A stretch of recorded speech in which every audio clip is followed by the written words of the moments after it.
Lógico que o parafuso do implante ele não foi feito para ficar se movendo. Então, se você tiver um bruxismo, né, ou até mesmo a mastigação ali, ela vai aumentar as chances de você perder esse implante. Então, muitos dentistas optam por deixar o implante quietinho ali e não colocar o dente.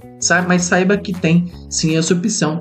Vai ali da conversa de você com o dentista, se você quer arriscar às vezes colocar o implante ou já o dente ou não. Se você entendeu agora o que é uma carga imediata, o que é um implante imediato, já se inscreve no canal, deixa o like, escreve aqui no comentário se ainda ficou alguma dúvida.